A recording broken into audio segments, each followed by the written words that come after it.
Wagner Group make chilling revenge threat after jet carrying their leader and Putin's enemy Yevgeny Prigozhin exploded.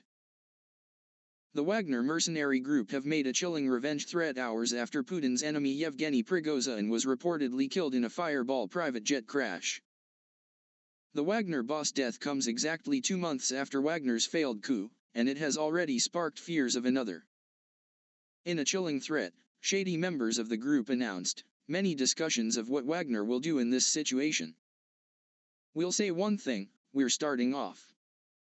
Expect us. Footage showed the aircraft spiraling towards the ground from 28,000 feet, with smoke pouring from the fuselage. Seconds later, snaps of the aftermath showed the mangled wreckage of the white Embraer Legacy 600 business jet in a fiery heap. It went up in flames just 31 miles from Putin's lavish palace at Valdai, northern Russia. In the hours after the crash, Wagner officials warned of what would come if he was dead in a telegram post. A translation read, "There are rumors about the death of the head of Wagner PMC Yevgeny Prigozhin. We directly say that we suspect the Kremlin officials led by Putin of an attempt to kill him. If the information about Prigozhin's death is confirmed, we will organize a second March of Justice on Moscow. He'd better be alive, it's in your own interests." In footage of the crash, another jet flying nearby appeared to be taking evasive action as if dodging a ground-to-air missile and turned back as Prigozhin's jet fell. The crash was believed to have been caused after the plane was hit by such a missile, or a bomb on board. As the plane plummeted from the sky, Putin addressed crowds to celebrate the anniversary of victory in the Kursk battle in World War II. Shameless Putin handed out medals to troops as the news broke that his enemy was killed. However, it was reported he had quickly left Kursk after the ceremony.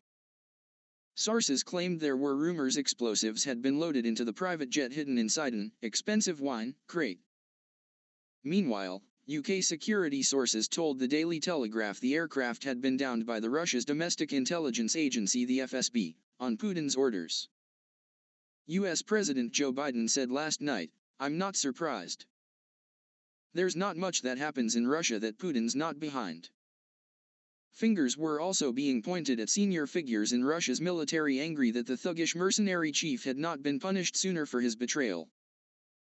In the hours after the jet plummeted tens of thousands of feet, Wagner executives confirmed the deaths of Prigozhin and the warlord's right-hand man Dmitry Utkin.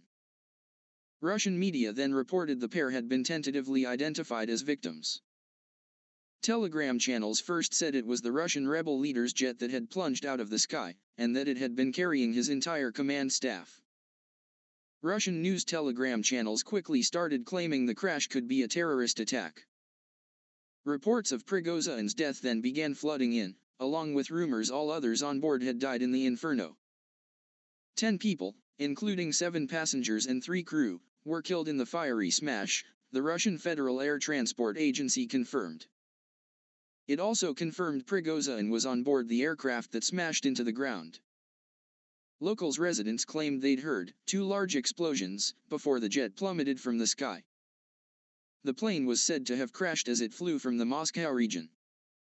It is understood Prigozhin, 62, and his staff had flown to Russia from Africa today. Chilling footage has also today emerged of Putin saying he can't forgive betrayal. When asked, "Are you able to forgive?" he responded, "Yes, but not everything." It was initially reported the bodies of 4 people had been found at the crash site. About an hour later it was said another 4 had been found. As time went on, claims grew in Moscow that a bomb may have brought down the plane. One source said a consignment of expensive wine was loaded on board the aircraft minutes before takeoff. And one theory is that a bomb was concealed in the wine packaging. Earlier, sniffer dogs were used to check the aircraft, which was reduced to mere charred remains. In one clip snapped by a witness of the plane plummeting to the ground, they could be heard commentating on the horror unfolding before their eyes. One person could be heard saying, "A plane fell out of the sky. The pilot ejected, something is swirling in the air, do you see some part of it? It was flying fine, and exploded. Something is swirling in the air. The explosion was so strong. And then it plunged and look, it's burning." Putin's former lapdog staged an armed insurrection on June 23 with the stated aim to oust Russia's military leaders as he turned on the top brass in Moscow. However, the steaming rebellion was blown out after Prigozhin struck a bitter deal with Vladimir Putin, putting an end to an astonishing 36 hours that saw Wagner forces reach within 125 miles of Moscow. Prigozhin had been thought to be living on borrowed time for weeks and was reported to have stayed in a hotel with no windows in neighboring Belarus. Ruthless warlord Prigozhin, who led an armed rebellion against Vladimir Putin in June, was estimated to be a billionaire with a huge yacht and a private plane, among other luxuries. British officials admitted the vicious Wagner Group's finances were opaque and obscure, but have said Prigozhin was known to make his money from dodgy government contracts and natural resources.